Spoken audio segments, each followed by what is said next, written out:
한 학기 동안 함께 공부할 내용은 성경의 맥에 대한 것입니다.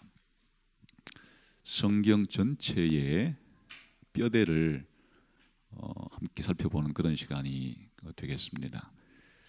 어떤 방식으로 성경의 맥을 공부할 것인가 하면 구속사적인 관점에서, 그리고 하나님 나라의 관점에서, 그리고 언약의 관점에서 이 세 가지의 개념을 가지고 66권 성경 전체를 하나로 꿰을 수 있도록 그렇게 하는데 목적이 있습니다. 성경은 66권으로 구성되어 있지만 하나님 말씀으로서 한 권의 책이기도 하기 때문에 이 많은 다양한 내용들을 어떻게 통일성 있게 이해할 것인가 하는 것이 굉장히 중요합니다. 성경에는 수많은 인물들이 나오고 수많은 장소, 수많은 사건들이 등장하는데 이 모든 다양한 사건들이 어떤 연관관계를 가지고 있는 걸까 하는 것이 우리의 중요한 관심사가 되겠습니다. 아담, 노아, 아브라함, 모세, 다윗, 예수님 같은 이런 다양한 인물들이 무슨 관계가 있는 걸까?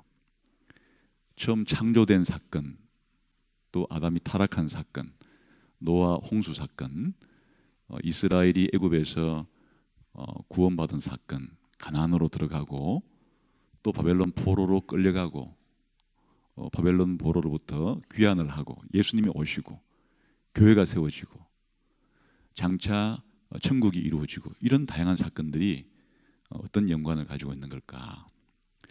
그러니까 우리가 성경을 읽을 때 어떤 통일된 관점을 가지지 못하면 이 모든 것들이 다 개별적인 하나의 서로 관련성이 없는 에피소드로 그렇게 다가오게 되면 성경 이해가 불가능해지게 되겠습니다. 그래서 이번 학기 동안에 어떤 방식으로 이 많은 사건들과 인물들을 연결하려고 하는가 하면요, 세 가지라 그랬죠.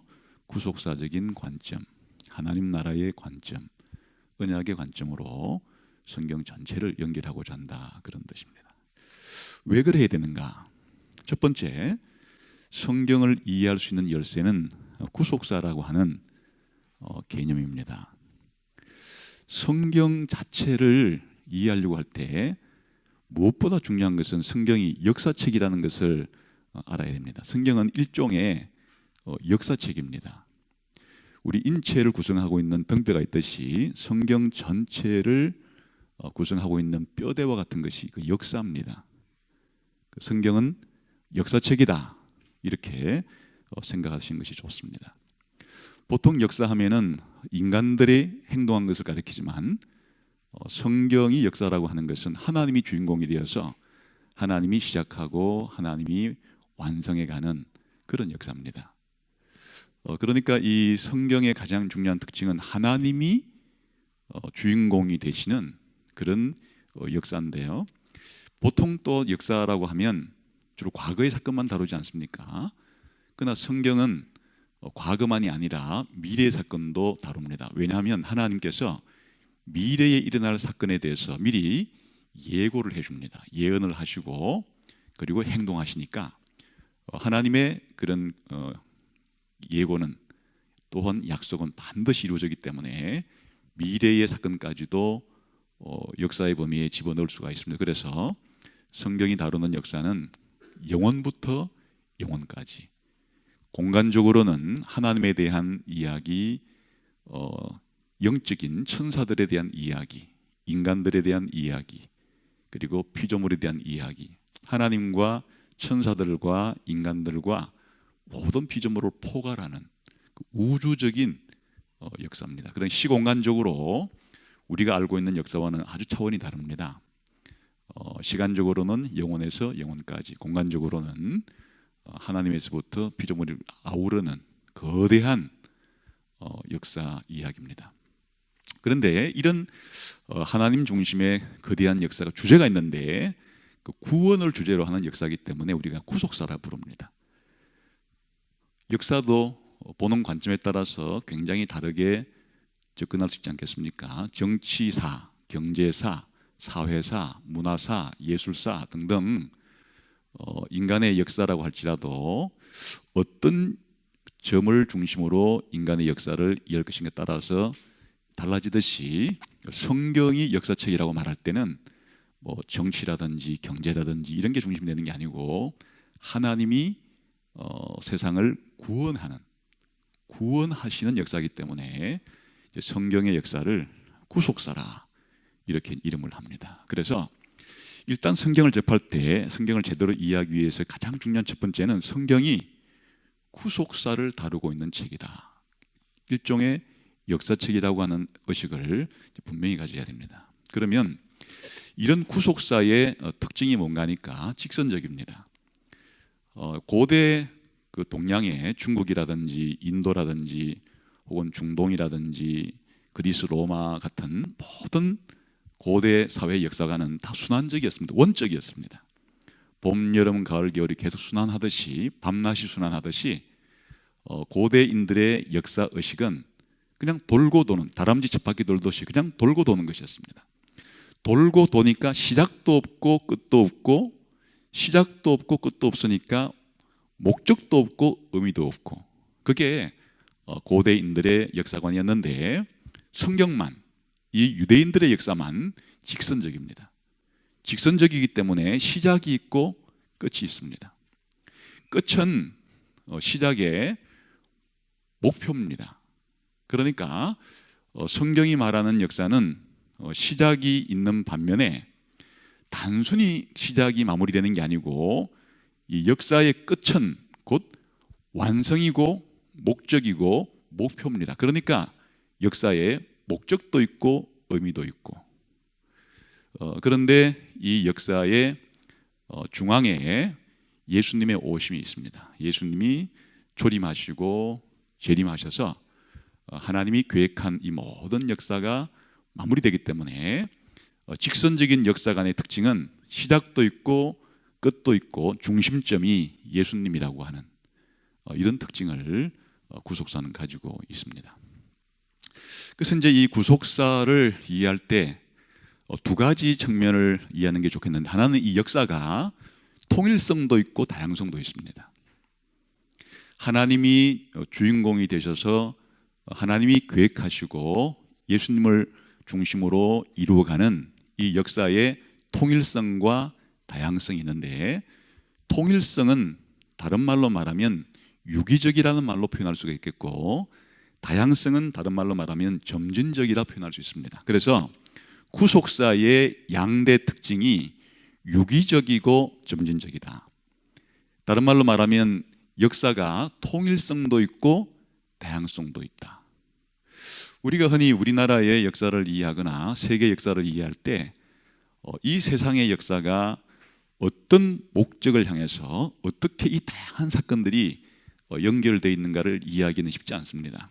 그런데 성경이 보여주는 이 구속사가 모든 사건들이 다 이렇게 연결되어 있다는 것은 통일이 되어 있다는 것인데 이유가 하나님이 역사를 계획하기 때문에 통일성이 있는 거죠. 역사 자체를 하나님이 기획했습니다. 그리고 하나님이 어떤 목적을 이루시기 위해서 역사를 진행해 갑니다. 단지 우리가 이 세상에서 벌어지고 있는 모든 사건들을 잘 이해하지 못하고 성경에 나오는 많은 구속사의 사건들의 연관관계를 잘 모르고는 있지만 하나님께서는 이 모든 역사를 영원전에 계획하시고 어떤 목적을 향해서 계획했기 때문에 역사라는 것 자체가 우리가 생각하듯이 그렇게 산발적이거나 연관관계가 없이 그렇게 나열된 게 아니고 전부가 인체가 유기적으로 통일되어 있을 만큼이나 성경에 나오는 모든 이 사건들은 전부 다 유기적으로 연결이 되어 있다 그런 뜻입니다. 근데 그 연결의 가장 중요한 통일성의 중심이 예수님입니다. 왜 예수님이 되는가 하니까 아까 이 구속사는 하나님이 타락한 인류를 구원하시는 넓게는 세상을 구원하시는 이야기인데 누굴 통해서 구원하시는가 하면 예수 그리스도를 통해서 구원하시니까 예수 그리스도를 통해서 구원한다고 하는 점에서 구속사의 이 통일성은 예수님 중심으로 다 연결되어 있습니다. 그래서 넓게 말하면 왜 성경 66권이 구속사를 다루고 있는 이 책이 하나로 통일성 있게 이해가 가능한가 하면 하나님이 역사 전체를 계획했고 예수 그리스도를 통해서 구원하시려고 하는 목적을 가지고 역사를 지금 진행하고 있기 때문에 모든 구속사의 사건들은 통일성이 있다는 겁니다. 연결된다는 겁니다. 반면에 이것이 시간 세계 속에서 전개되기 때문에 시간의 흐름이라고 하는 변화가 있습니다. 변화가 있으니까 발전이 있습니다. 그러니까 사건들과 사건들 사이에 다양성이 있습니다. 예를 들면 우리가 어떤 그 시간의 변화를 볼 때 우리 자신들도 보게 되면은 어릴 때 태어나서 죽을 때까지 변화가 있지 않습니까? 10대 때, 20대, 30대, 40대 하면서 변화가 있는데 그 변화를 그냥 이제 7살 때, 8살 때 이 차이는 크지 않죠. 그러나 7살, 8살 때와 20살 때는 차이가 있지 않습니까? 그게 이제 넘어가는 지점이 사춘기라고 하는 그 시기를 기점으로 그렇게 사춘기 이전과 사춘기 이후는 좀 더 변화의 폭이 크죠.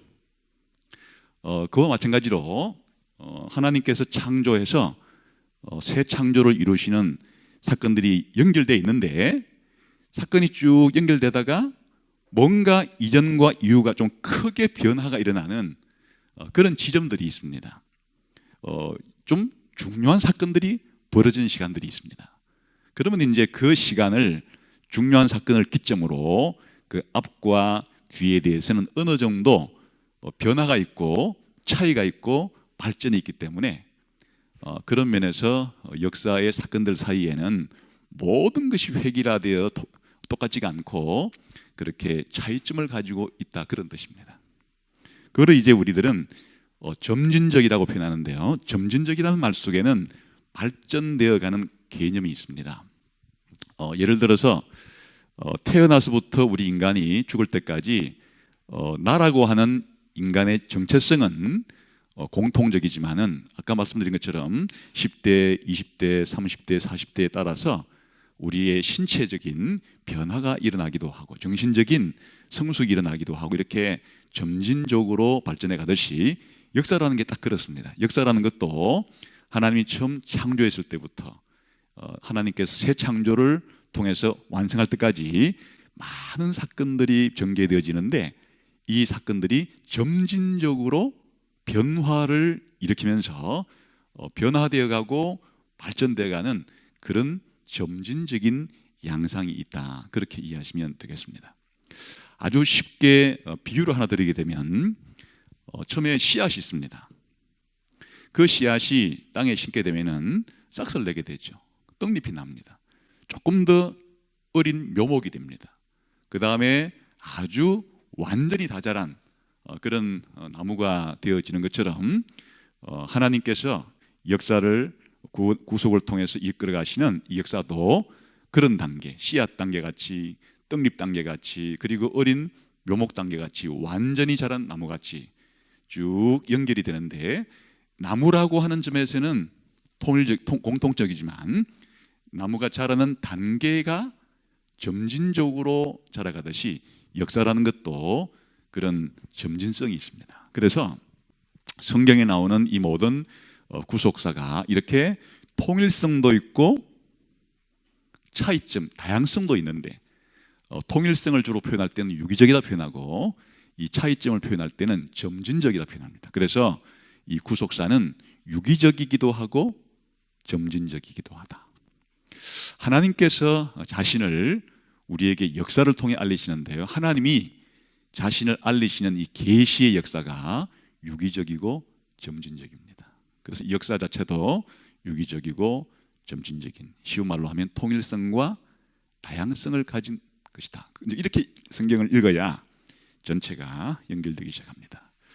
그러면 이 점진적이라고 할 때 이제 가장 중요한 것은 어디서 어디까지가 비교적 비슷한 시기고 언제부터가 아주 급격한 변화가 일어나는가, 그 전환점을 중심으로 우리는 시대를 구분하게 됩니다. 그래서 이 역사 공부의 처음이자 마지막은 시대를 구분하는 겁니다. 우리나라 역사만 하더라도 그냥 막연하게 우리나라 역사 이렇게 되면 이해할 수가 없죠. 중요한 사건이 일어난 시점을 기점을 끊어야 됩니다. 고조선 시대 혹은 삼국시대, 고려시대, 조선시대, 대한제국시대, 일제강점기 시대, 그리고 미군정시대, 대한민국시대, 이렇게 하는 것은 주로 정치적인 관점에서 한 왕조가 무너지고 한 왕조가 새롭게 탄생하는, 혹은 한 나라가 어떤 정체성이 무너지고 새로운 정체성이 생겨나게 되는 이런 중요한 사건을 기점으로 시대를 구분하죠. 그러듯이 구속의 역사를 이해하려고 할 때도 제일 중요한 것이 구속사의 시대 구분을 하는 것입니다. 그래야 이해가 됩니다. 우리가 이것은 개인도 마찬가지고 단체도 마찬가지고 한 나라의 역사도 마찬가지고 세계사도 마찬가지입니다. 가장 단순하게 보게 되면 우리가 모세라는 인물을 이해할 때도, 모세를 이해할 때 모세 하면 모세의 일생 이렇게 이야기보다 모세의 일생도 시대 구분이 되죠. 40년, 40년, 40년. 40년은 애굽의 왕자로 그렇게 자랐던 시기. 또 40년은 광야에서 목동으로 그렇게 목자로 살았던 시기. 마지막 40년은 이스라엘 민족을 데리고 출애굽해서 가나안 땅까지 갔던 시기. 그럼 모세의 일생이 20년, 30년 때는 변화가 별로 없었죠. 그러나 39년과 41년 사이에는 40년째에 굉장히 큰 변화가 생기지 않습니까? 그렇게 개인도 그렇게 변화가 생기고 우리나라도 아까 예를 들은 것처럼 변화가 있듯이 전체 세계사도 그런 중요한 터닝 포인트가 있죠. 그걸 기점으로 시대를 구분하는 겁니다.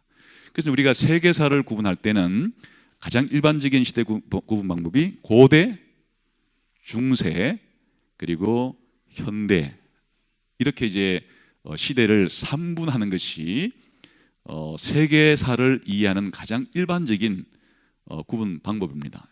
이렇게 구분하기 시작한 점은 르네상스 시대의 사람들이 자기들이 살던 시대는 그 전 시대와 다르다고 생각했습니다.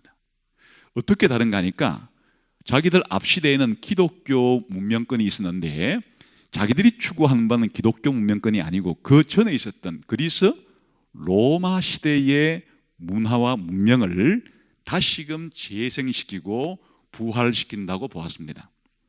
그러니까 고대 그리스 로마 시대와 그 고대 그리스 로마를 시대를 다시금 복원하는, 재생시키는 자기들의 시대 사이에 끼어 있는 것을 중간에 있는 중세라 부르고 그 앞에를 고대, 그리고 자기들을 우리들의 시대라 그래서 현대, 이렇게 고대, 중세, 현대라고 역사를 3등분해서 보게 됐습니다. 그게 이제 오늘날에는 르네상스 시대 16세기 사람들이 현대라 부르던 것이 500년이나 지나버렸기 때문에 이 전체를 현대라 묶어버리기는 너무 시간적인 변화가 많이 크기 때문에 다시 근대와 현대로 나누게 되었죠. 500년까지를 고대, 500년부터 1500년까지를 중세, 1500년 이후를 현대라 부르는데 다시 현대를 두 도막 나눠가지고 19세기 이전과 20세기 이전과 이후, 그래서 16세기부터 19세기까지를 근대라 부르고 20세기를 현대라 부릅니다. 그러니까 이런 그 시대 구분이 이루어져야 인간의 역사에 대해서 특징들을 우리가 알아낼 수가 있습니다. 마찬가지로 성경을 이해할 때 성경이 구속사를 그러지 않았습니까? 그러면 중요한 것은 이 성경의 구속사의 시대 구분을 하는 것이 성경을 이해하는데 굉장히 중요한 지름길이 됩니다. 그래서 이 구속사를 시대 구분할 때는 어떤 보는 관점에 따라서, 목적에 따라서 시대 구분은 다양하게 할 수가 있는데요. 2시대, 3시대, 4시대, 5시대, 6시대, 7시대, 8시대, 10시대, 12시대 보는 관점에 따라서 시대 구분을 그렇게 다양하게 그동안 학자들이 해왔습니다. 가장 단순한 방법은 뭐든지 둘로 나누는 겁니다. 그럼 제일 쉽습니다. 남자, 여자 이렇게 구분하면 사람들 구분하죠. 동양, 서양, 고대, 현대, 뭐 키 큰 사람, 키 작은 사람, 뭐 하여튼 안경 쓴 사람, 안 쓴 사람, 뭐든지 둘로 구분하면 가장 명쾌하죠. 이해하기가 가장 좋죠.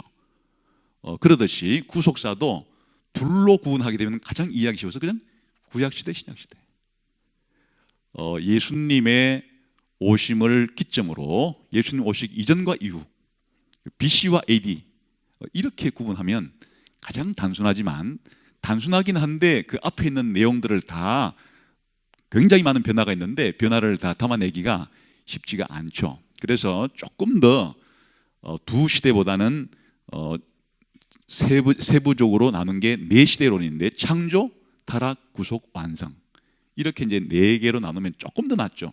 단순히 그냥 주전, 주후 이렇게 구분하는 것보다는 창조, 타락, 구속, 완성 이렇게 나누면 좀 더 세분이 되는데, 이렇게 나누더라도 너무 넓어요.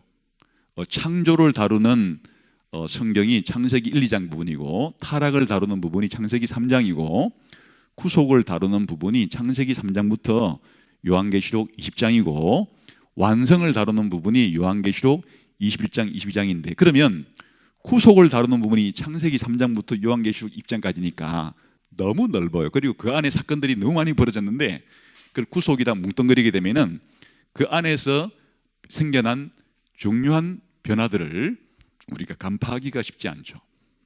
그래서 성경 공부를 위해서 이제 학자들은 조금 더 다양한 세분화된 그런 구속사를 나누는 방법들을 찾아내곤 했습니다. 근데 저는 10시대, 이 구속의 역사를 10개의 시대로 나누는 것이 성경을 이해하고 성경을 가르치는 데 가장 중요한 시대 구분 방법이 될 수가 있다, 이렇게 생각합니다. 그래서 그 이유를 말씀드리겠습니다. 우선 10개의 시대로 나눌 때 주로 이름은 중요한 전환점이 되는 사람을 중심으로 시대 이름을 붙였습니다. 그래야 기억하기가 좋습니다. 그래서 우선 창조 시대는 아담이 창조된 때부터 타락하기 전까지, 어쨌든 연속성이 있는 시대예요.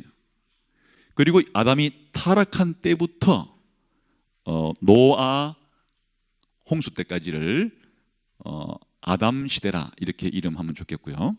또 노아부터 아브라함 부름받을 때까지를 제일 시작점을 기준으로 노아 시대, 그리고 아브라함부터 모세까지를 아브라함 시대, 모세부터 다윗까지를 모세 시대, 다윗부터 바벨론 포로까지를 다윗 시대, 바벨론 포로부터 예수님 오실 때까지를 포로 시대, 예수님 탄생부터 성천까지를 예수님 시대, 예수님 성천부터 재림까지를 교회 시대, 예수님 재림 이후를 새 창조 시대, 이렇게 이름을 붙이고 구속사의 변화들이 지금 제가 말씀드린 그 시대막 내에서는 비교적 변화의 폭이 크지 않지만, 시대를 넘어가게 되면 변화의 폭이 굉장히 커지게 됩니다.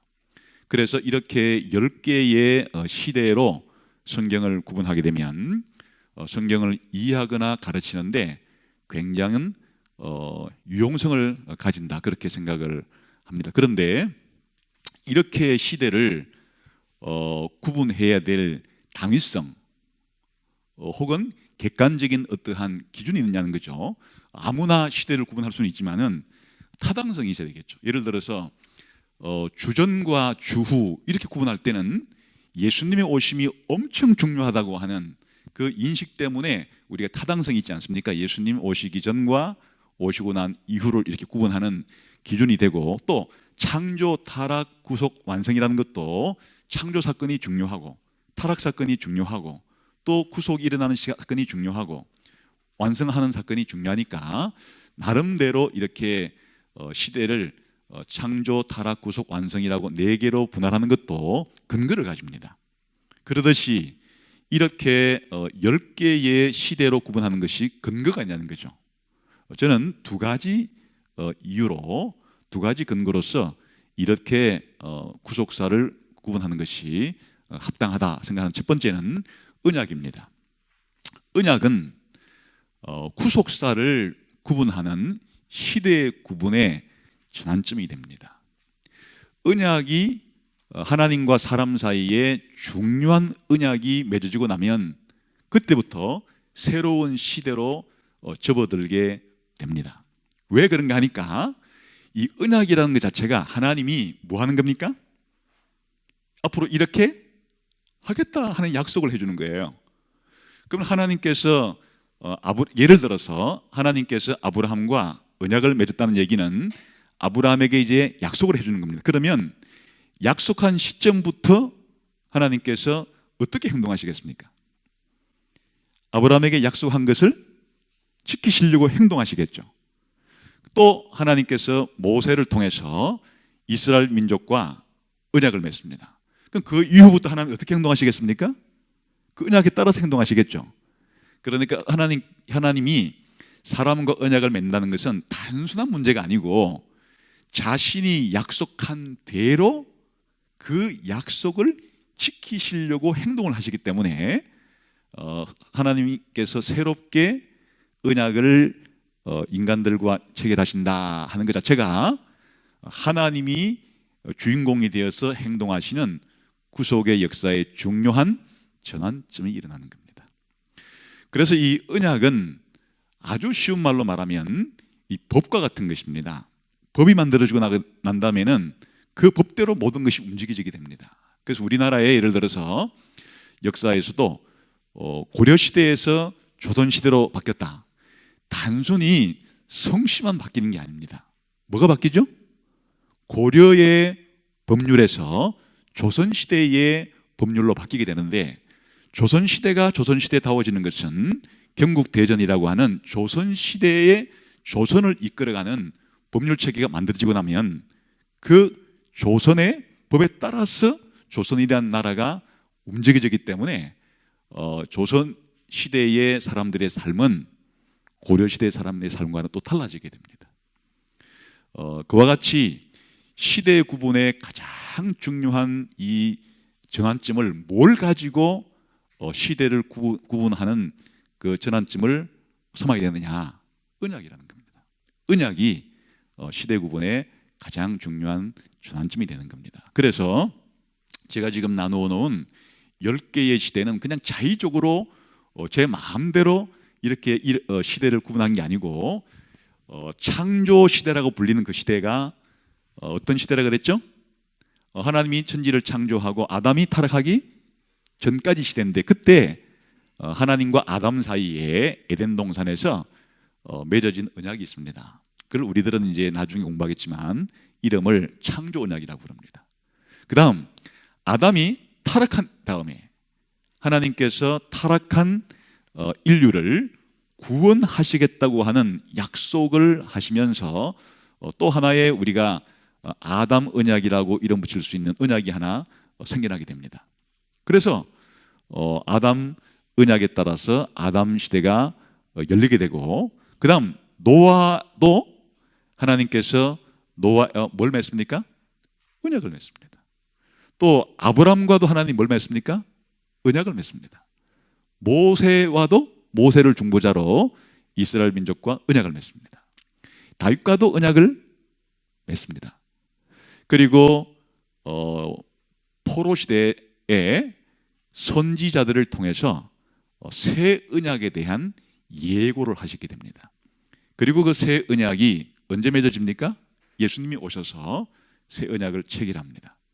그리고 교회는 예수님이 체결하신 그 새 언약에 따라서 집행이 됩니다. 그리고 새 창조 시대는 이 언약이 완성이 됩니다. 그러니까 여기 나누어지는 이런 아담 시대다, 노아 시대다, 모세 시대다, 혹은 다윗 시대다, 여기에 등장하는 이 사람들은 전부 다 어떤 인물들입니까? 하나님과 언약을 체결했던, 하나님이 이들을 통해서 새로운 자신의 구속의 계획들을 발표해 주신 그런 시대이기 때문에 여기 나오는 이 시대 구분이 무엇에 의해서 이루어지는가 하니까 언약에 따라서 이루어진다는 뜻입니다. 그래서 한 시대의 출발점은 무엇이 체결되고 난 이에 시대가 바뀐다고요? 언약이 맺어지게 되면 시대가 바뀌는 겁니다. 이제 마지막 그리스도 교회 새 창조는 언약이 하나입니다. 새 언약이에요. 새 언약이 예수님이 오셔서 새 언약을 맺으시고 교회는 새 언약을 적용하고 새 창조 시대는 새 언약이 완성되고 하는 거니까 마지막 새 시대는 다 새 언약이라는 카테고리 묶어지지만 그 앞에는 창조 시대는 창조 언약, 아담 시대는 아담 언약, 노아 시대는 노아 언약, 아브라함 시대는 아브라함 언약, 모세 시대는 모세 언약, 다윗 시대는 다윗 언약, 이렇게 포로 시대는 새 언약, 시대 구분을 하게 된 것 자체가 언약을 기준으로 이렇게 시대 구분을 하게 되었다, 그런 뜻입니다. 누구나 이렇게 언약에 따라서 시대 구분을 하는 것은 아닙니다. 저는 언약이 굉장히 중요하다고 생각하기 때문에 지금 보시니까 거의 중요 인물들마다 지금 뭐가 있습니까? 언약이 있습니다. 그래서 사실은 그 예수님 오시기 전까지의 구약 시대에 가장 중요한 인물이라면 누가 있을까요? 예수님 오시기 전에 가장 중요한 인물 한번 꼽아보세요. 일단 누가 있습니까? 아담이 있겠죠. 그 다음에 아담이 타락한 다음 예수님이 오실 때까지 누가 제일 중요한 인물입니까? 아브라함이 제일 중요하죠. 그럼 아브라함부터 예수님 올 때까지 누가 제일 중요합니까? 모세하고 다윗이 제일 중요하죠. 또 아담부터 아브라함 때까지는 누가 제일 중요합니까? 그 사이 누가 중요합니까? 노아가 중요하죠. 그런데 이렇게 중요한 인물들이라고 일컬어지는 사람들은 전부 다 무엇 때문에 중요하게 된 겁니까? 하나님이 그들과 언약을 맺으신 언약의 대상자들이기 때문에 그때부터 뭐가 바뀐다는 거예요? 시대가 바뀐다는 거예요. 엄청난 내용들이 바뀌어지게 되죠. 그래서 이렇게 이 언약을 중심으로 시대 구분을 해야 할 당위성이 있다, 이렇게 생각할 수 있고요. 언약만이 아니고 이렇게 시대를 10개로 나누어야 될 근거를 성경 자체의 여러 가지 내용들을 통해서도 확인할 수 있다, 이렇게 생각할 수 있습니다. 우리 한번 성경을 몇 군데 찾아보면 확신을 할 수 있을 것 같아서 보도록 하겠습니다. 로마서 5장 12절 한번 보겠습니다.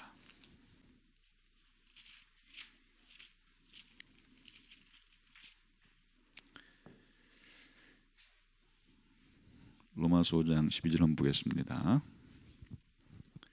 한번 읽어볼까요? 시작.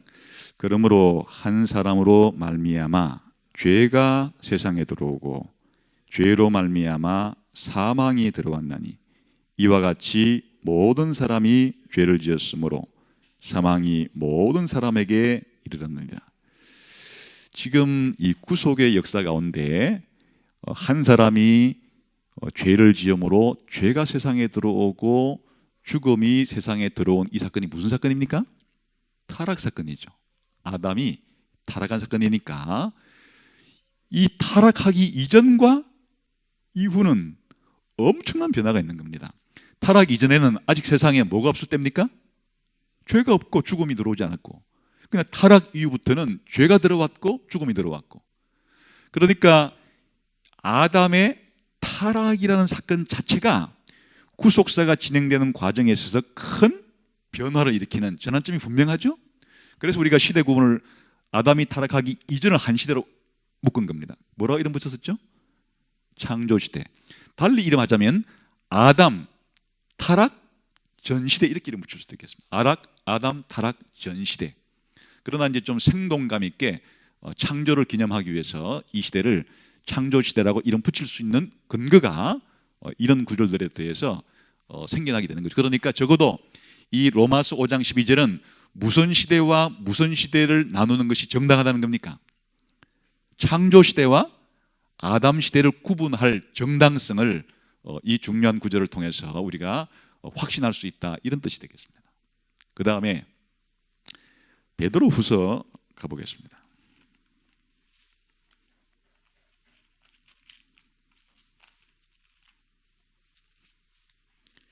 베드로후서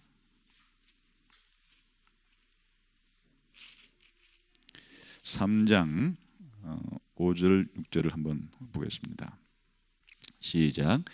이는 하늘이 옛적부터 있는 것과 땅이 물에서 나와 물로 성립된 것도 하나님의 말씀으로 된 것을 그들이 일부러 잊으려 함이로다. 이로 말미암아 그때의 세상은 물에 넘침으로 멸망하였으되. 이게 지금 무슨 사건을 가리킵니까? 노아 홍수 사건이죠. 노아 홍수 이전과 노아 홍수 이후는 분명히 구분해야 될 아주 중요한 사건이 일어난 엄청난 일이 일어난 사건이죠. 옛 시대가 한번 완전히 물로 멸망한 사건입니다. 노아 8사람 빼놓고는 모든 사람이 다 죽은 사건이고, 노아 방주에 탔던 소수의 짐승들을 제외하고 저 모든 짐승이 죽어버린 사건이고, 그렇게 옛 세상이 그냥 물로 완전히 사라져버린 그런 사건이고, 홍수 이후는 새로운 노아의 8식구를 통해서 인류가 새롭게 번성한, 그러니까 노아 홍수 이전과 노아 홍수 이후를 구분해야 될 정당성을 얻게 되는 거죠. 그래서 이제 시대 구분을 아까 타락 이전과 타락 이후에, 타락 이전을 뭐라고 이름 붙였습니까? 창조 시대. 타락 이후에, 타락 이후부터 노아 홍수 전까지를 최초의 사람부터 이름 붙이면 좋겠다 그랬죠. 그래서 아담 시대를 그랬고, 그러면 이 노아 홍수 이후부터 전개되는 시대를 누구 이름을 가지고 붙이면 좋겠습니까? 노아라는 이름을 가지고 이제 노아 시대라, 이렇게 이름할 수가 있겠습니다. 그래서 이렇게 구분한 것 자체가 홍수 사건이 너무나 큰 사건이었기 때문에 이 사건을 기점으로 그 전 시대와 그 후 시대를 나누게 되었다, 그런 뜻입니다. 그 다음에 마태복음을 가보겠습니다.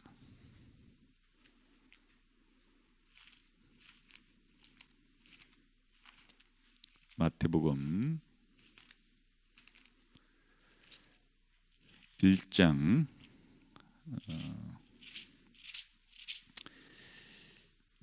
1절을 우리 한번 2절을 읽어보겠습니다. 시작. 아브라함과 다윗의 자손 예수 그리스도의 계보라. 아브라함이 이삭을 낳고 이삭은 야곱을 낳고 야곱은 유다와 그의 형제들을 낳고. 지금 마태는 예수님의 족보를 쓰면서 시대를 어느 시대부터 시작하고 있습니까? 아브라함부터 시작하죠.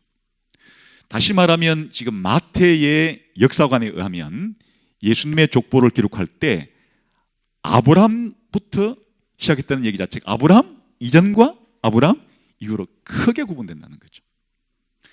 그러니까 이 아브라함이 부름받은 사건은 구속사에서 어느 정도의 중요성을 가지는 사건인가 하면요, 성경 기록의 분량을 보면 금방 알 수 있습니다.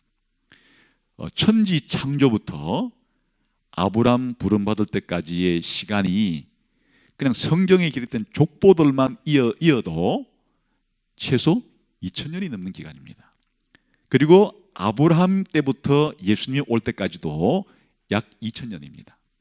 그러니까 성경에 기록된 족보만을 가지고 우리가 봤을 때 아브라함이라고 하는 인물은 아담의 창조부터 예수님 올 때까지 딱 어느 정도의 위치에 있는 사람입니까? 시간상으로 딱 중간에 있는 사람이에요. 시간상으로 볼 때는. 근데 성경의 기록으로 보게 되면 창조부터 아브라함 때까지의 그 20년은 몇 장으로 간단하게 이야기하고 맙니까? 11장으로 끝납니다. 그리고 창세기 12장부터 말라기서까지는 전부 아브라함과 아브라함의 후손들의 이야기예요. 그러니까 구속사에서 얼마나 중요한지 아시겠죠? 그래서 이제 마태가 예수님의 족보를 이야기할 때 아브라함부터 시작하는 것 자체가 아브라함이 구속사의 중요한 전환점에 서 있는 인물이라는 것을 알 수 있겠고, 아브라함 이전과 아브라함 이후로 구분해야 될 당위성을, 정당성을 우리가 얻게 된다, 그런 뜻입니다. 그래서 그럼 그 시대를 노아부터 아브라함 부름받기 전까지를 한 시대를 이름 붙여야 되겠는데 어떻게 이름 붙였다고요? 노아 시대라고. 제일 이제 그 시대를 시작하는 경계선에 있는 사람 앞에 있는 사람 이름을 붙이는 게 기억하기 좋겠죠? 그렇게 해서 이제 노아 시대란 시대가 이름이 붙여지게 된 겁니다. 그 다음에 또 한번 로마서 5장 13절 14절을 가보겠습니다.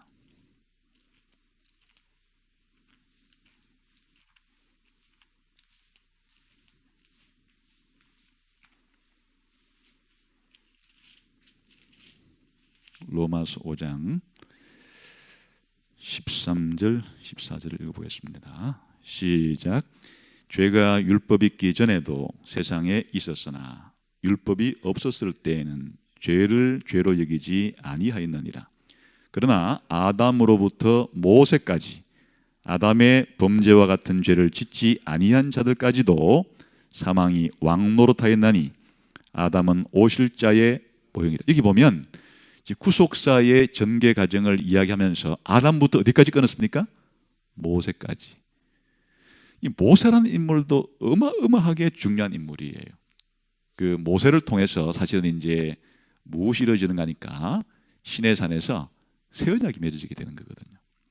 그래서 이 모세라는 인물 그리고 모세가 중보자가 되어서 시내산에서 하나님과 이스라엘 민족 사이에 언약이 체결된 이 사건이 엄청난 사건입니다. 그래서 모세 이전과 이후로 구분해야 할 중요한 근거를 우리가 가지게 되는 겁니다. 우리 한번 다른 한 군데 더 살펴볼까요? 갈라디아서 3장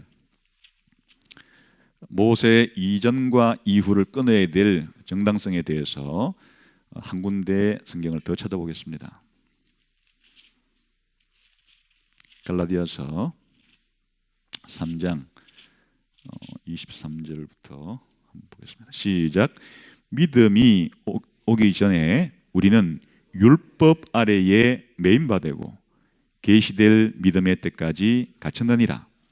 이같이 율법이 우리를 그리스도께로 인도하는 초등교사가 되어 우리로 하여금 믿음으로 말미암아 의롭다함을 얻게 하려 함이라. 믿음이 온 후로는 우리가 초등교사 아래에 있지 아니하다. 이게 지금 율법이 초등교사 노릇한 기간이 언제부터 시작됐습니까? 모세 때부터 예수님 오실 때까지를 율법 시대라고 부르고 있고 지금 율법이 초등교사 같은 역할을 하고 있는 시대라고 부르죠. 이거는 지금 시대 구분상으로 보게 되면 어느 시점부터 지금 기점을 잡은 겁니까? 모세 때부터. 이것을 이러한 이유에 의해서 그러니까 모세 이전과 모세 이후로 율법을 받기 이전과 받기 이후로 구분해야 될 정당성이 있죠. 그러니까 한 시대가 성립이 되는 겁니다. 언제부터 언제까지? 아브라함부터 모세까지를 구속사의 한 시대로 다른 시대와 구분이 가능한 그런 시대로 우리가 생각할 수 있죠. 그래서 그 시대 이름은 뭐라고 붙이면 좋겠다고요? 아브라함 시대로. 그 다음에 마태복음 다시 돌아와서 17절을 보겠습니다. 마태복음 1장 17절입니다. 마태복음 1장 17절 같이 읽겠습니다. 시작. 그런즉 모든 대수가 아브라함부터 다윗까지 14대요 다윗부터 바벨론으로 사로잡힐 때까지 14대요 바벨론으로 사로잡혀간 때부터 그리스도까지 14대더라. 여기 보면 마태가 예수님 족보를 쓰면서 마태는 지금 3등분으로 역사를 구분한 아브라함부터 다윗까지, 다윗부터 바벨론 포로까지, 바벨론 포로부터 예수님 오실 때까지.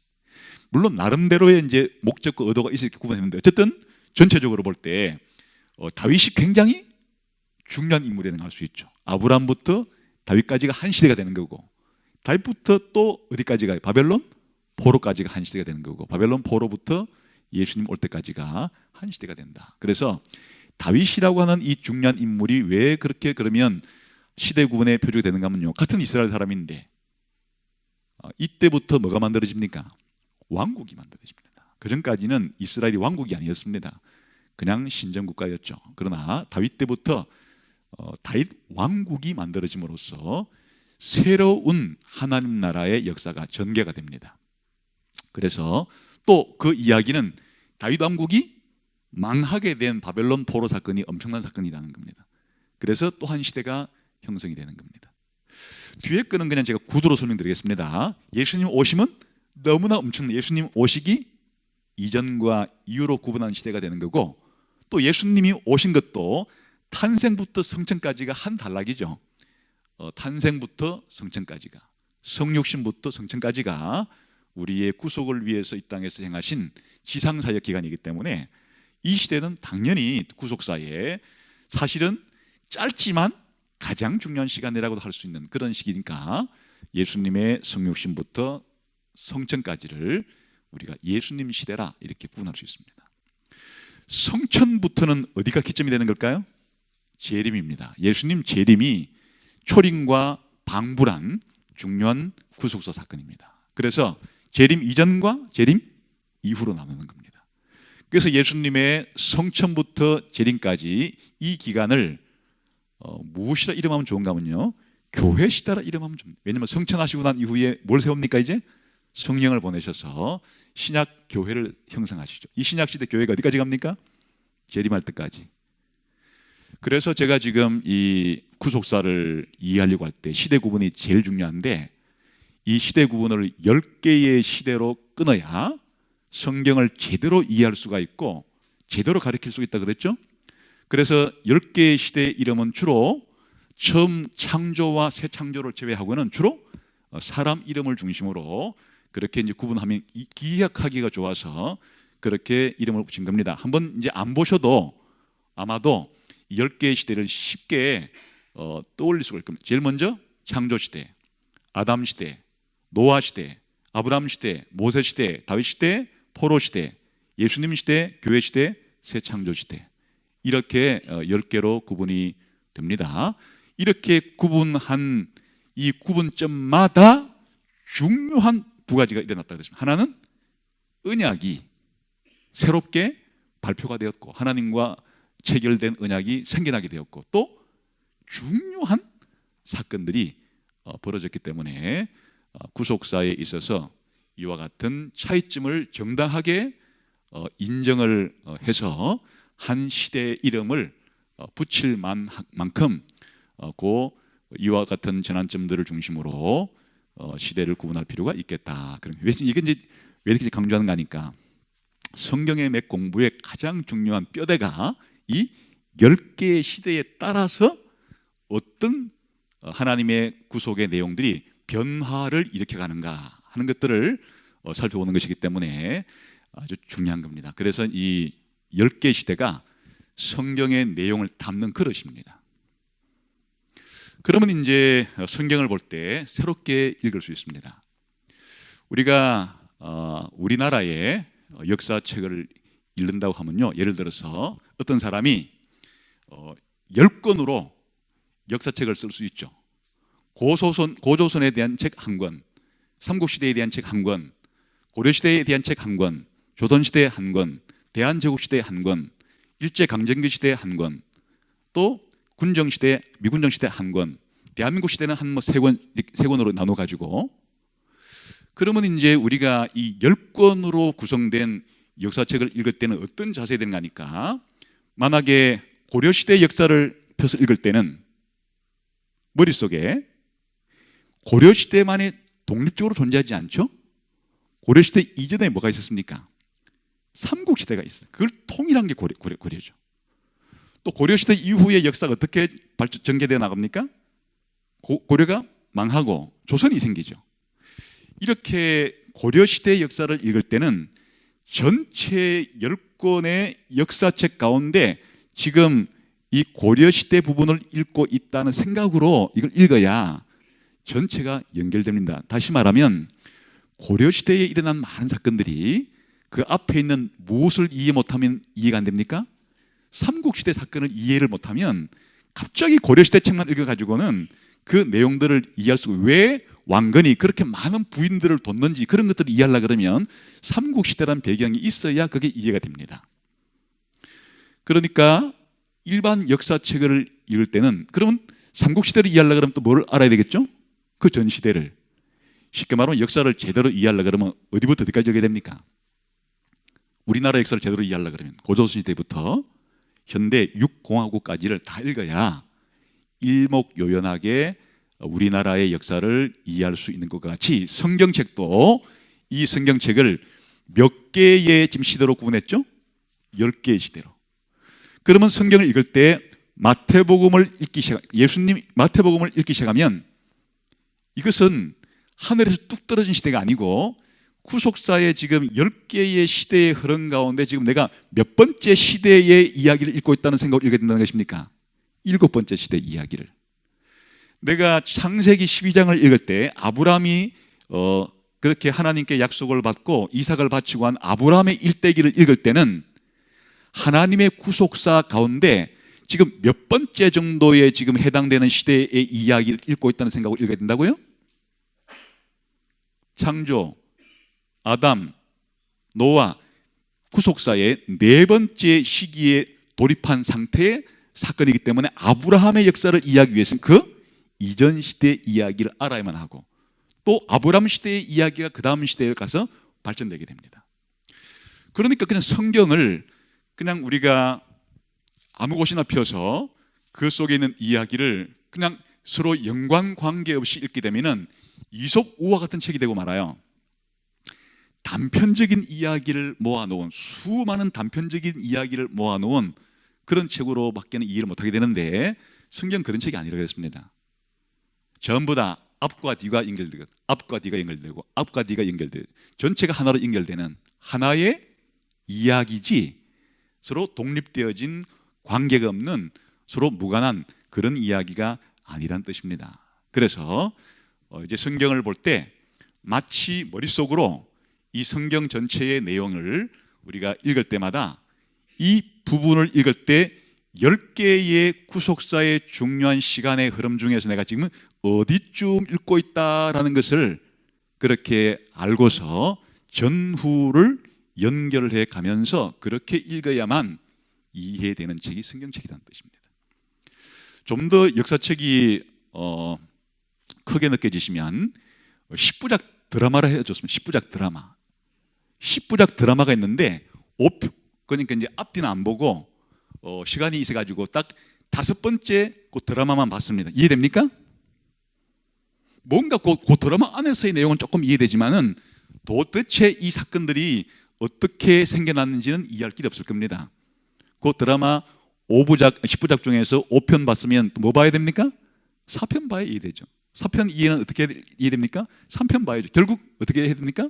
1편부터 10편까지 다 봐야 전체 이야기가 어떻게 시작돼서 어떻게 흘러가고 어떻게 완성되는지 아는 것처럼 성경도 10부작으로 구성된 대하 구속 드라마라 이해도 좋고 아니면 10개의 시대로 구성된 거대한 구속의 역사라 이해도 좋습니다. 이 첫 번째입니다.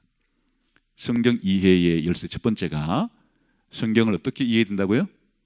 구속사적인 관점을 가지고 성경을 봐야 된다. 그 말인즉슨 이 성경을 볼 때 몇 개의 시대에 대한 감각을 가지고 읽으면 좋다고요?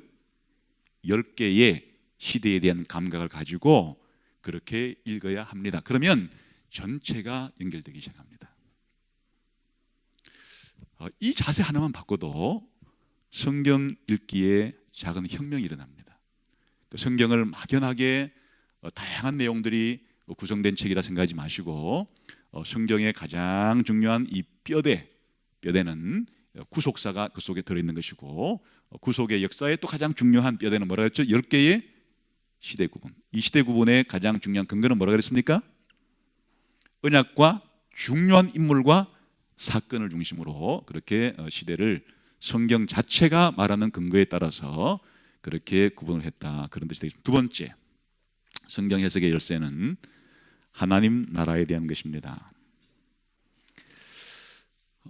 하나님 나라를 모르면 또 역시 성경 이해가 불가능합니다. 왜냐하면 성경은 하나님 나라에 대해서 이야기하고 있기 때문이에요.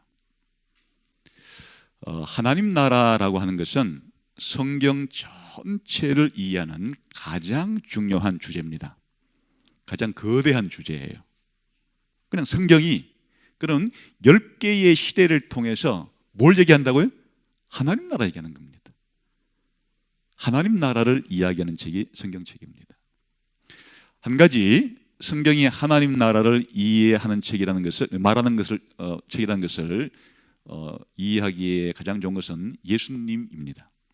예수님께서 이 땅에 오셨는데 예수님 이 땅에 왜 오셨습니까? 하나님 나라 세우러 왔습니다. 그래서 예수님께서 이 땅에서 그 사역하신 내용이 크게 가르치시고 행동하신 것이 예수님의 가르침과 예수님의 행동을 생각해 보면 예수님이 설교하실 때 첫 번째 설교의 주제가 뭐였습니까? 하나님 나라가 가까웠다. 회개하라. 하나님 나라가 가까웠다. 예수님이 입술을 열어서 첫 번째 선포하신 내용이 하나님 나라가 가까웠다는 겁니다. 그 얘기는 예수님 뭐하러 왔다는 얘기입니까? 하나님 나라 때문에 왔다는 얘기죠. 그리고 예수님을 통해서 하나님 나라가 왔다는 얘기죠. 지금 그럼 예수님의 설교의 마지막은 뭔가? 예수님께서 부활하시고 성천하실 때까지 약 40일을 지상에 계시면서 마지막으로 제자들을 가르치시다가 그렇게 성천했습니다. 그 40일 동안 예수님 뭐 하셨는가? 우리 잠깐 한번 살펴볼까요? 사도행전 1장을 한번 보겠습니다.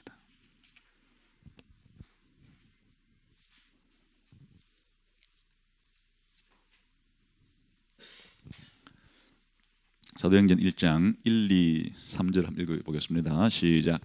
데오빌러여, 내가 먼저 쓴 글에는 무릇 예수께서 행하시며 가르치시기를 시작하신부터 그가 택하신 사도들에게 성령으로 명하시고 성천하신 날까지 일을 기록하였노라. 그가 고난받으신 후에 또한 그들에게 확실한 많은 증거로 친히 살아계심을 나타내사 40일 동안 그들에게 보이시며 하나님 나라의 일을 말씀하신다. 예수님이 공생에 처음에 뭐 했습니까? 하나님 나라 선포하시고 공생의 마지막에 또 그럼 중간에 뭐 했을까요? 전부 하나님 나라 설교죠. 예수님의 설교를 집약적으로 모아놓은 마태복음에 5군데 설교가 있는데 그 첫 번째 대표적인 것만 예를 들어 드리겠습니다. 산상설교라 그러죠. 그 산상설교를 처음 시작할 때 팔복으로 시작합니다. 팔복의 처음과 8번째가 다 하나님 나라 된 겁니다. 심령이 가난한 자가 복이 있나니 천국, 다른 말 하나님 나라가 그들의 것이고 의를 위하여 핍박받은 자가 복이 있나니 천국이 그들의 것입니다. 산상설교의 가장 중앙 센터에 주기도문이 있습니다. 주기도문의 핵심에 하나님 나라의 임하옵시며, 주기도문 아니 산상설교를 또 달리 말하면 거의 하나님 나라와 의를 구하라, 그렇게도 요약을 할 수 있습니다. 그러니까 거의 예수님의 설교 자체가 하나님 나라에 대한 거라는 걸 쉽게 알 수 있겠죠. 예수님의 설교의 가장 중요한 방식은 비유였습니다. 예수님의 비유 설교의 가장 중요한 것이 하나님 나라입니다. 마태복음 13장은 전부 다 천국은 이와 같으니 천국은 이와 같으니 전부 다 하나님 나라에 대한 것들이 예수님 비유의 핵심이었습니다. 다시 말하면 예수님께서 입을 여시사 가르치신 내용의 핵심이 처음부터 중간에 거쳐서 마지막까지 다 뭐 가르쳤다고요? 하나님 나라 가르친 겁니다. 하나님 나라가 왔다는 것과 앞으로 올 거라는 것과 하나님 나라의 다양한 모습을 가르쳤습니다. 그럼 예수님의 행동은 뭘까요? 예수님은 어떤 행동했습니까? 병 고치시고 귀신 쫓아내시고, 이게 예수님 공생의 중요한 일들인데 예수님이 귀신 쫓아내고 병 고치는 건 왜 했겠습니까? 자신이 지금 말로 가르친 건 뭘 가르쳤습니까? 하나님 나라가 왔다는 것을 가르쳤는데 예수님의 행동은 이 기적 사건 자체가 하나님 나라가 왔다고 선포하는 것을 증명하는 것들입니다. 그래서 예수님께서 내가 성령의 능력을 힘입어서 귀신을 쫓아내는 것이면 하나님 나라가 이미 너희 가운데 임하였느니라. 무슨 뜻입니까? 예수님이 선포한 하나님 나라가 왔다는 강력한 증거물이 뭡니까?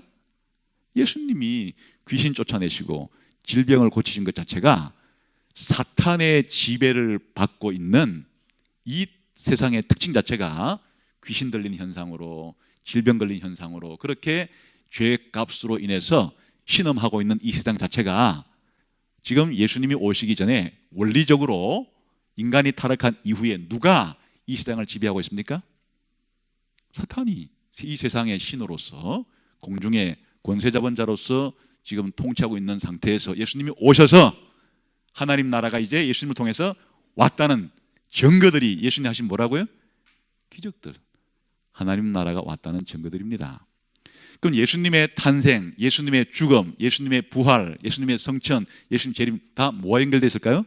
전부 하나님 나라 건설하는 것과 연결되어 있습니다. 그러니까 이렇게 성경의 가장 이 센터, 중심이 예수님이 오신 사건인데, 그 예수님이 오신 사건에 예수님 자신이 설명하시기를 자신이 하나님 나라를 건설하러 왔다고 그렇게 말씀하시니까, 다시 말하면 하나님 나라야말로 성경 전체에 뭐라는 겁니까? 가장 중요한 핵심 내용이 되는 거고, 그럼 구약 성경에는 하나님 나라가 어떻게 되는가? 하나님 나라라는 용어는 없어요. 근데 하나님 나라라는 용어와 다른 여호와의 나라라는 말, 그리고 여호와께서 내 나라라 그러고, 그리고 여호와의 주권, 여호와의 왕권, 여호와의 통치, 여호와를 왕으로 부르는 이런 내용들이 다 무슨 내용들입니까? 그게 하나님 나라의 내용들이에요. 창조는 하나님이 하나님 나라를 세우신 이야기고, 타락은 하나님 나라에서 반역이 일어난 사건이고, 예수님을 통한 구속은 하나님 나라를 회복하는 이야기고, 재림은 하나님 나라를 완성하는 이야기입니다. 전체가 성경이 하나님 나라에 대한 이야기입니다. 근데 이제 하나님 나라가 중요한 이유는 가장 포괄적이에요. 무엇이 다 담기는가 하니까 하나님과 우주와 인간 전체가 하나님 나라 안에 다 들어가는 겁니다. 원래 나라라는 것은 기본적으로 세 가지 요소가 필수적이죠. 주권, 백성, 영토, 이 세 가지가 한 근대 국가를 형성하는 가장 중요한 개념인데, 이건 하나님 나라에도 그대로 적용이 됩니다. 하나님 나라의 요소는 하나님의 주권, 하나님의 백성, 하나님 나라 영토입니다. 하나님이 하나님 나라 영토에서 하나님 백성을 통치하는 이야기가 하나님 나라 이야기입니다. 그러니까 하나님 나라 속에는 거기에 하나님과 이 세상과 인간이 다 포섭이 되는데, 하나님은 하나님 나라 요소 가운데 어떤 부분입니까? 하나님의 왕권, 주권을 말하는 거고, 인간은 하나님 나라의 백성을 말하는 거고, 이 우주는 하나님 나라의 영토를 말하는 거예요. 그래서 사실 성경이 이야기하는 것은 하나님이 우주를 창조해서 특별히 그 가운데 인간을 창조해서 하나님이 창조하신 우주 가운데 인간과 교제하시고 인간을 통치하시고 다스리는 이야기란 말이죠. 혹은 인간을 통해서 다른 피조물을 통치하시는 이야기란 말이죠. 이런 내용을 한마디로 말할 때 하나님이 만드신 땅 속에서 사람들을 만드셔서 그들을 통치하시고 또 그들을 대리 통치자 삼아서 나머지 피조물을 다스리는 이야기, 이게 곧 무슨 이야기라는 겁니까? 하나님 나라 이야기라는 거죠. 그래서 예전에 학자들은 한 100년 동안 하나님 나라를 연구할 때 주로 어떤 점을 연구했는가 하면요, 하나님 나라가 왔다는 부분과 앞으로 올 거라는 것, 그것만 가지고 100년 동안 연구했어요. 그러니까 어떤 부분은 하나님 나라가 왔다는 부분을 말해주는 거고, 어떤 내용은 하나님 나라가 올 거라는 것을 말하는 건가. 그래서 하나님 나라의 현재성과 미래성만을 가지고 사실 100년간 연구했어요. 근데 하나님 나라는 이미 왔다는 것과 앞으로 올 거라는 정도만 말하는 게 아니고, 성경 전체를 통해서 볼 때 하나님의 주권에 대한 이야기, 하나님 백성에 대한 이야기, 하나님 나라 영토에 대한 이야기, 그러니까 성경 어디를 펴든지 간에 어느 장을 펴든지 간에 거기에 하나님의 주권에 대한 이야기가 있거나, 아니면 하나님 백성에 대한 이야기가 있거나, 아니면 하나님 나라 영토에 대한, 아니면 이것들이 섞여가지고 상호작용하는 이야기들이에요. 성경은 처음에 하나님께서 우주 만물을 창조할 때 이 우주 자체가 하나님 나라라고 하는 개념으로 볼 때 뭐가 된다는 겁니까? 하나님 나라의 영토가 되는 거고, 그리고 인간 창조 자체가 하나님 나라의 백성이자 또 다른 피조물들을 통치한 대리 왕과 같은 이제 창조인데요. 처음에 이것 자체가 이런 계획을 어디서 이제 완성하는 겁니까? 새하늘과 새 땅에서. 그러나 태초의 창조 때는 규모가 적었어요. 하나님 나라 영토를 어디로 축소시키는 거니까 에덴 동산이라고 하는 작은 공간에서 딱 아담 하와 두 사람이 하나님 백성이었지만, 완성된 새하늘과 새 땅에 가보면 그 에덴 동산은 어디까지 확장됩니까? 새하늘 새 땅 전체로. 아담 하와 두 사람은 어떻게? 수를 헤아릴 수 없는 엄청난 사람들로. 그러니까 영원한 천국의 모습이 하나님께서 새하늘과 새 땅에서 누구를? 하나님 백성을 통치하시고 다스리시고 교제하시는 이야기니까 성경 전체 이야기가 무슨 이야기라고요? 하나님 나라에 대한 이야기다. 그래서 성경은 사실 하나님 나라 이야기를 모르면 그 속에 담겨진 내용들을 이해할 수 없습니다. 그래서 성경은 하나님 나라에 대한 이야기로 읽어야 한다, 그런 것이고요. 하나님 나라에 대한 주제는 예전에 학자들이 했듯이 단순한 하나님 나라의 현재성과 미래성 정도 문제가 아니고, 하나님의 주권적인 부분, 하나님의 백성의 이야기, 영토에 대한 이야기가 상호 결합된, 작용하는 그런 이야기다, 이렇게 생각하시면 되겠습니다. 이렇게 읽으면 우리가 조직신학에서 공부했던 모든 주제를 사실 새롭게 정리할 수 있습니다. 우리가 조직신학에서 성경론, 신론, 인간론, 기독론, 성경론, 구원론, 교회론, 종말론 이렇게 이제 구분하는데, 이것도 사실 재정리하면 하나님의 주권에 대한 부분, 하나님 백성에 대한 부분, 하나님 나라 영토에 대한 부분, 이렇게 재정리도 가능한. 그러니까 다시 말하면 어떤 내용이라도 하나님 나라는 다 뭐 할 수 있다는 겁니까? 다 담아낼 수 있는, 그 빠뜨린 내용이 없어요. 하나님 나라라고 하는 거대한 성경의 주제 속에는 성경의 66권 1189장 중에서 매 페이지마다, 매 문단마다, 매 절마다 이 하나님 나라 내용에 안 들어가는 게 없어요. 다 들어가죠. 거기에다가 또 하나님이 자기 백성을 통치할 때 법을 가지고 통치합니다. 그 법이 아까 말한 것처럼 뭡니까? 언약입니다. 그 언약은 하나님 나라를 통치해가는 수단이기도 합니다. 또 하나님 나라에 뭐가 일어났습니까? 반란이 일어났기 때문에 하나님께서 하나님 나라를 완전히 완성할 때까지 누구와의 전쟁이 있겠습니까? 하나님 나라의 원수 나라인 사단의 나라와의 전쟁이 이 속에는 있습니다. 이런 내용들이 전부 다 어디 들어가는 겁니까? 하나님 나라에 다 들어가는 겁니다. 그래서 성경은 제일 첫 번째는 통시적으로, 시간적으로 어떤 감각까지 읽으라고요? 구속사의 10개의 시대를 흘러가는 느낌을 읽으면서도 매 시대마다의 공간적인 느낌은 하나님, 인간, 우주라고 하는 하나님의 주권, 하나님의 백성, 하나님 나라라고 하는 매 시대마다 이 하나님 나라의 내용으로 채워져 가는 겁니다. 시간과 공간, 머릿속으로 그림을 그려보세요. 가로축과 세로축을 그리시는데, 우선 시간의 축, 통시적인 축은 무엇으로 흘러간다고요? 구속사.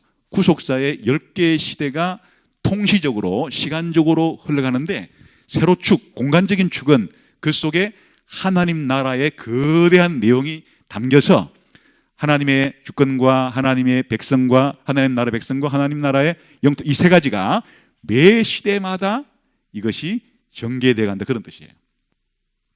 창조 시대의 내용 공부하려고 그러면 뭘 공부해야 됩니까? 그 속에 있는 하나님과 인간과 이 우주, 하나님 나라의 영토에 대한 이야기, 아담 시대, 아브라함 시대, 모세 시대, 예수님 시대, 전부 다 이 하나님 나라 내용들이 흘러가는 겁니다.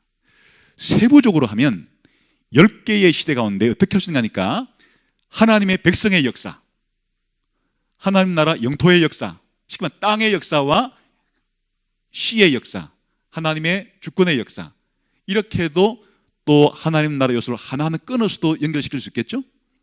그래서 이제 성경 전체를 마치 좌표를 가로축과 세로축으로 설정을 해놓고 성경의 내용들을 그 속에 다 재배치를 하려고 할 때, 성경의 시간축, 가로축 속에는 10개의 시대로 나눠놓고, 이 세로축, 공간축은 하나님의 주권, 하나님 나라의 백성, 하나님 나라 영토에 대한 녀석으로 하면 10개에다가 세 토막을 나눴으니까 성경 전체 내용을 어디다가 다 집어넣을 수 있다고? 상자에다가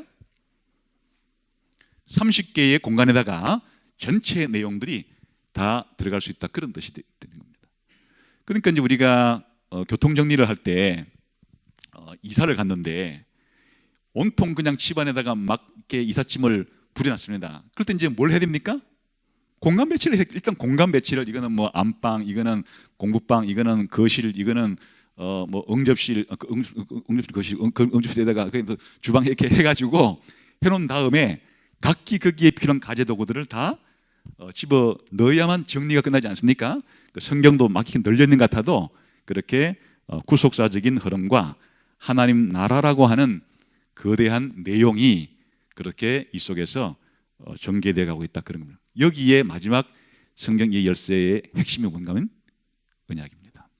이 두 가지를 결합시키는 것이 언약입니다. 아까 전에 이 구속사의 가장 중요한 개념이 뭐라 그랬습니까? 언약이라 그랬죠. 구속사를 시대 구분하는 전환점이 바로 언약이라 그랬죠. 그러니까 언약은 구속사 이해의 또 열쇠가 되기도 하고, 또 하나님 나라의 가장 핵심이 뭡니까? 언약입니다. 하나님 나라가 진전되어 갈 때, 하나님 나라가 발전되어 갈 때, 하나님 나라가 통치되어 갈 때 하나님은 뭘 가지고 통치하신다고요? 언약을 가지고. 마치 우리가 어떤 회사를 만들거나 나라를 만들 때 그 회사와 나라의 모양이 뭐에 따라 완전 바뀝니까? 법을 바꾸게 되면 모양이 확 바뀌게 되죠. 대통령 선거를 가장 단적인 예로 들게 되면 대통령 입후보를 80 이상 된 사람만 입후보 할 수 있다고 헌법을 뜯어고치고, 투표도 80 이상 된 사람만 투표할 수 있다, 이렇게 헌법을 뜯어고치면 그 나라 어떻게 됐습니까? 완전히 그냥 보수적인 노인의 국가가 될 것이고, 반대로 20대만 대통령 할 수 있고 20대만 투표할 수 있다, 이렇게 법 뜯어고치면 완전히 나라가 진보적인 나라로 이렇게 또 바뀌게 되겠죠. 그게 다 뭐가 좌우하는 겁니까? 법이 좌우하는 겁니다. 하나님 나라를 하나님이 통치할 때 하나님 나라의 모양새와 하나님 나라의 형태와 하나님 나라의 내용을 결정적으로 지배하는 게 바로 하나님 나라의 법인데, 다른 말로 말하면 뭐라는 겁니까?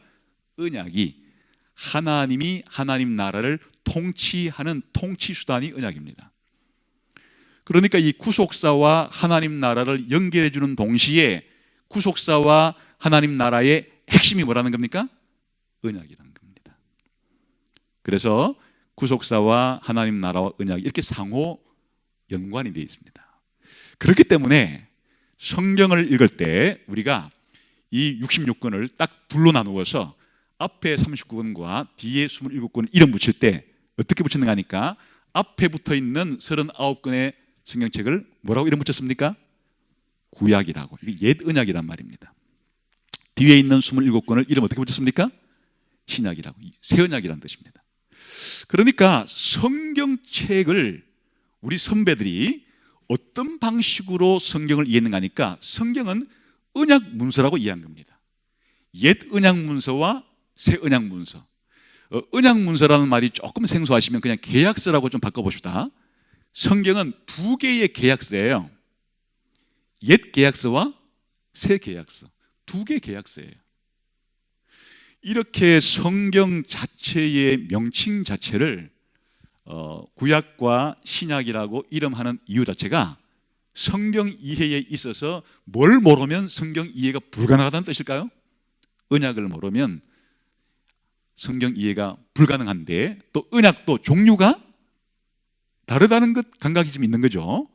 옛 언약과 새 언약, 옛 계약과 새 계약, 뭔가 공통점이 있고 차이점이 있으니까 한 부분은 옛 계약서라 부르고 한 부분은 새 계약서라 부르고, 혹은 한 부분은 옛 언약이라 부르고 한 부분은 새 언약이라 부르지 않겠습니까?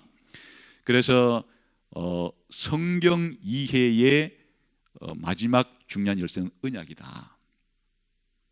성경 명칭 자체가 벌써 언약 중심으로 우리가 부르고 있다. 그리고 실제적으로 이 성경 66권의 가장 거시적인 구조도 언약을 중심으로 성경이 짜여져 있습니다. 우선 보세요. 왜 앞에 39권의 성경책을 옛 언약이라고 부르는가 하니까, 일단 창세기는 잠깐 좀 빼놓으세요. 창세기를 빼놓으시면 성경의 제일 이제 앞부분이 뭐부터 시작합니까?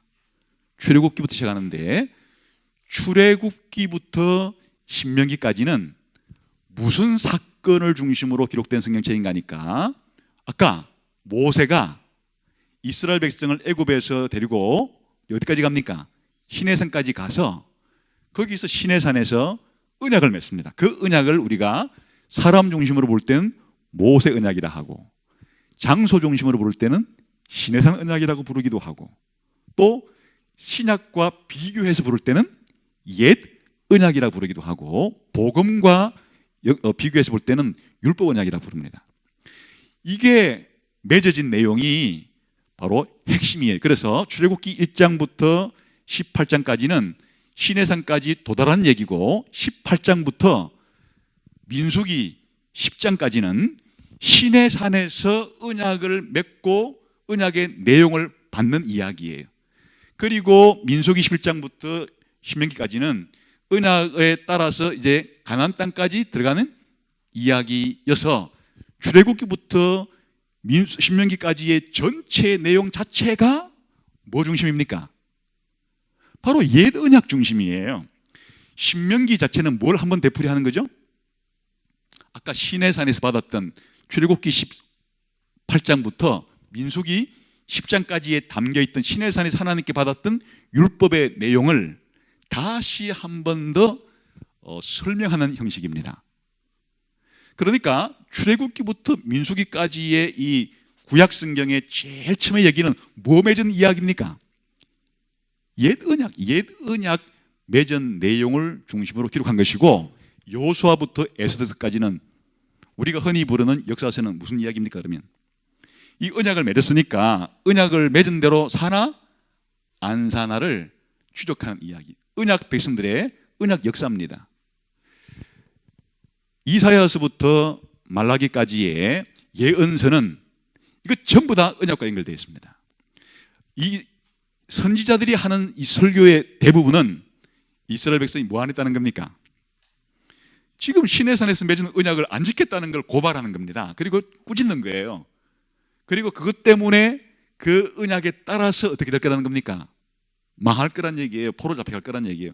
옛 언약의 내용이 뭔가 하니까, 순종하면 가나안 땅에 오래 머물게 되겠지만은 불순종하면 가나안 땅에서 뽑아내버리겠다는 거거든요. 그러니까 예언서 전체도 뭐와 연결되어 있다고요? 언약과 연결된 거예요. 그러면 시가서라고 불리는 욥기부터 시편, 잠언, 전도, 아가서 얘기는 언약 백성들이 매일매일의 삶 속에서 어떻게 언약 백성답게 사느냐 이야기예요.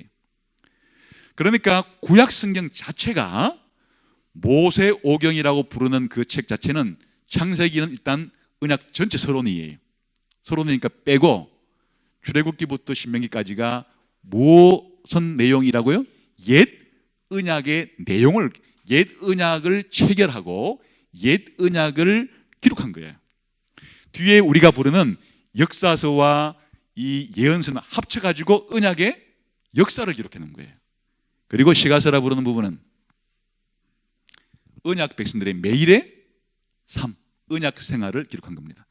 신약 성경도 구조가 똑같아요. 신약 성경도 마태, 마가, 누가, 요한, 사복음서는 뭐 맺은 얘기인가 하면, 새 언약의 중보자인 예수님이 와가지고 뭐 맺는 얘기입니까? 죽으심으로써 뭘 맺어요? 새 언약 체계라는 얘기예요. 모세오경 중에서 창세기를 뺀 출애굽기부터 신명기까지가 모세의 탄생에서부터 모세의 죽음까지 이야기인데, 그 이야기의 핵심이 뭐라 그랬습니까?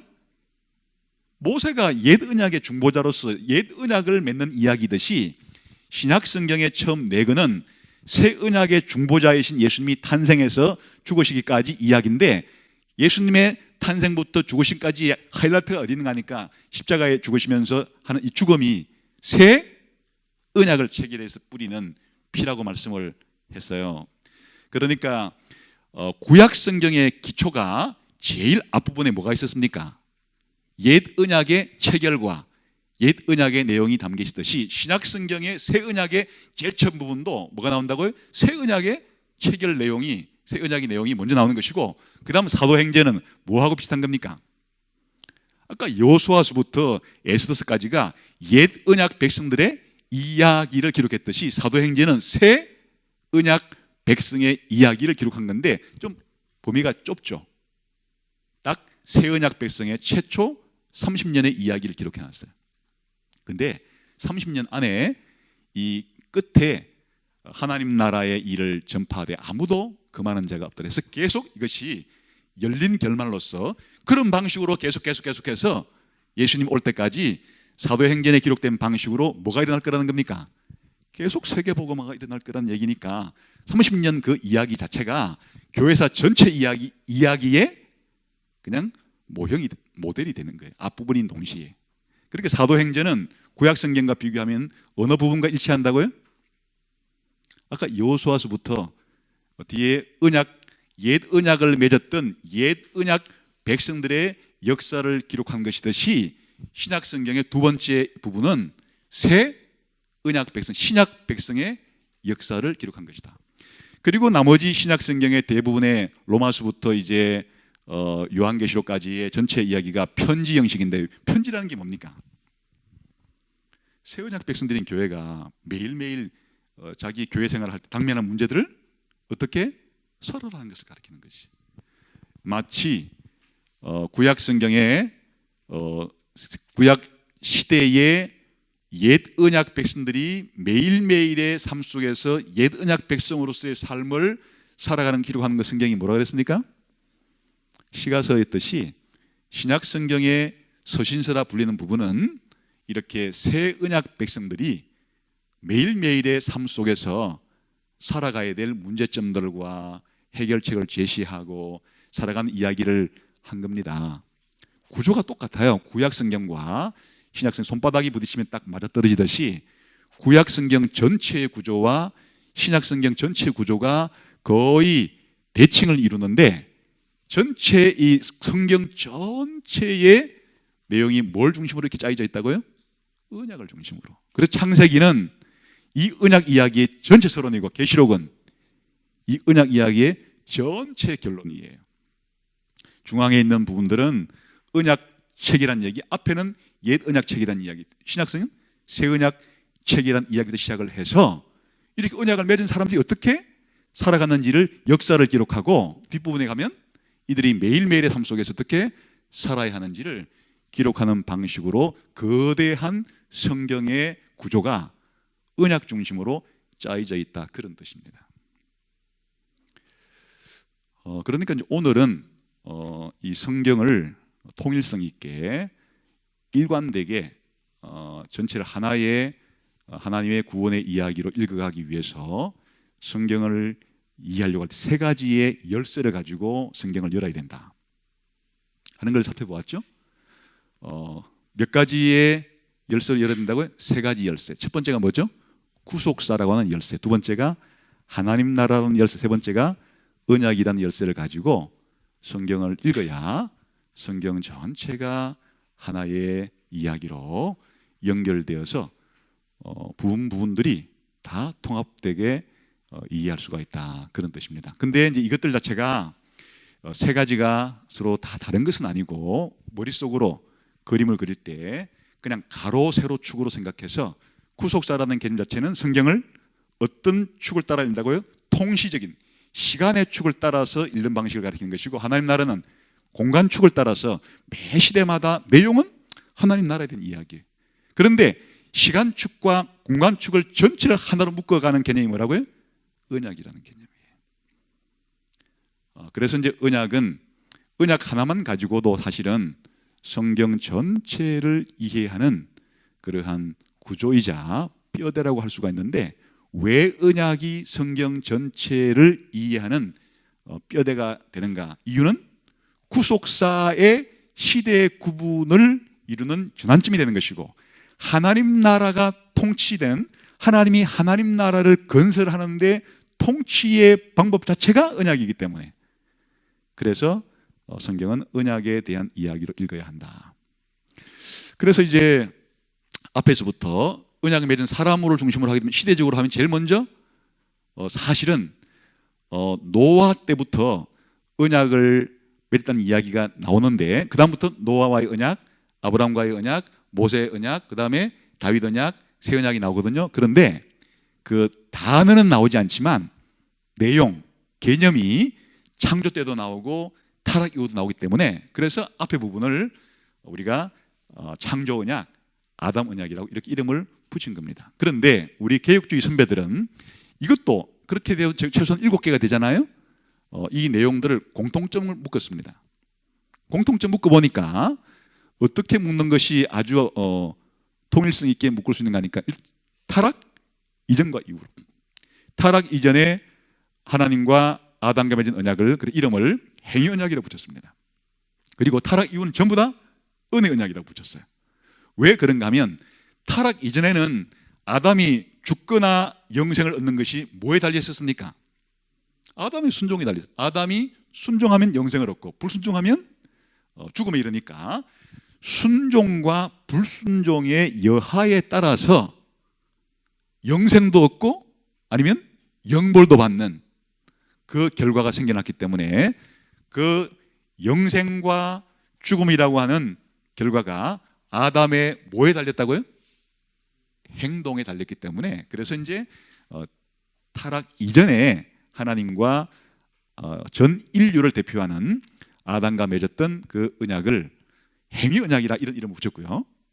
그 다음부터는 이제 타락한 우리 인간이 죄를 용서받고 영생을 얻는 방법은 우리 인간의 행위로는 불가능하게 됐습니다. 오로지 죄를 용서받고 영생을 얻을 수 있는 길이 있다면 그건 무엇으로부터만 가능합니까? 하나님의 은혜로부터만 가능합니다. 다시 말하면 하나님의 행동으로만 가능합니다. 그래서 하나님의 행동을 은혜라고 부르죠, 우리가. 그래서 그 이후로 맺은 모든 언약은 전부가 무슨 언약이 될 수밖에 없는가 하니까, 원리상 은혜로 구원받을 수밖에 없기 때문에 모든 언약이 다 은혜 언약이라고 불리는 것입니다. 그런데 이제 약간의 모세 언약에는 기본은 은혜 언약이지만은 형식 자체가 처음 창조 때와 같은 순종하면 가나안 땅에 머물고 불순종하면 쫓겨난다고 하는 다시 형식을, 행위 언약의 형식을 빌었었기 때문에 모세 언약은 나중에 공부하겠습니다. 은혜의 언약적인 면도 있는 동시에 행위 언약적인 면도 가지는 양면성이 있는 약간의 독특한 언약입니다. 그래도 모세 언약도 기본은 무슨 언약이라고요? 은혜 언약이에요. 그래서 우리 개혁주의 선배들은 모든 언약을 이렇게 행위 언약과 은혜 언약으로 나눴는데, 그 기준점이 어디입니까? 타락 사건 이전은 행위 언약이고 타락 이후는 은혜 언약입니다. 그런데 한 걸음 더 나가서, 그러면 이렇게 이런 일들이 원래 하나님이 영원 전에 계획된 일들이 역사 가운데 일어난 것이거든요. 그래서 이런 행위 언약과 은혜 언약의 내용이 사실은 창세전에 성부와 성자와 성령 사이에 합의된 언약의 내용들이 시간 가운데서 펼쳐지기 때문에, 영원 전에 아버지와 아들과 성령 사이에 맺어진 언약을 구속 언약이라는 이름으로 붙였습니다. 그래서 개혁주의 선배들은 이렇게 구속 언약, 행위 언약, 은혜 언약이라는 세 가지 언약의 개념으로서 성경 전체를 설명했는데요. 우리들은 시간 세계 속에서 지금 구속사적으로 성경을 보고 있기 때문에, 일단 구속 언약은 별도로 하고, 어디서부터 공부할 것인가 하니까 창조 시대 때부터 새 창조 시대 때까지 10개의 시대의 발전사를 공부해 가면서 거기에 나타난 하나님 나라의 모습과 언약의 모습을 통해서 성경 전체를 함께 통일성 있게 이해하는 공부를 앞으로 하려고 합니다. 그래서 그동안 이제 많은 학자들이 성경을 연구할 때, 어떤 분들은 그냥 하나님 나라라는 개념만 가지고 성경 전체를 이해하려고 시도한 분들도 계셨고, 또 어떤 분들은 언약이라는 관점만 가지고 성경을 이해하는 분도 계셨고, 또 어떤 분들은 구속사만을 가지고 이해한 분도 계셨고, 또 어떤 분들은 하나님 나라와 언약이라는 개념 가지고 성경 이해하는 분들이 많이 있었는데, 이번에 우리가 공부하는 것은 세 가지를 결합합니다. 구속사와 하나님 나라와 언약이 별개는 아니고, 이 세 가지의 개념이 성경 전체를 이해하는 열쇠가 된다는 그런 생각을 가지고 이제 성경을 읽어내려가는 겁니다. 그래서 아마 이번 학기가 끝나고 나면 여러분이 성경을 이해할 수 있는 마스터 키를 하나 얻게 되는 그런 결과가 있을 것입니다. 그리고 눈이 열릴 겁니다. 그래서 엠마오로 가던 제자들이 열렸던 것보다 조금 더 열릴 것이에요. 왜냐하면 2000년이 지났거든요. 예수님이 설명하신 2000년 동안에 성령님께서 수많은 우리 사람들에게 성경 해석을 할 수 있는 조명을 해주셨기 때문에 그때 이후로 더 많은 성경 이해의 길이 열렸습니다. 또 축적이 됐기 때문에 그렇습니다. 그래서 기대를 하셔도 좋겠고, 한번 이번 한 학기가 여러분 인생에 있어서 성경을 이해하는 부분에 있어서는 아마도 혁명적인 전환이 일어날 수도 있는 그런 좋은 기회라고 생각합니다. 그래서 뭐 특별한 일 없으시면 잘 참석하셔서 한 학기를 잘 열심히 한번 공부해 보시기를 바랍니다. 기도하겠습니다.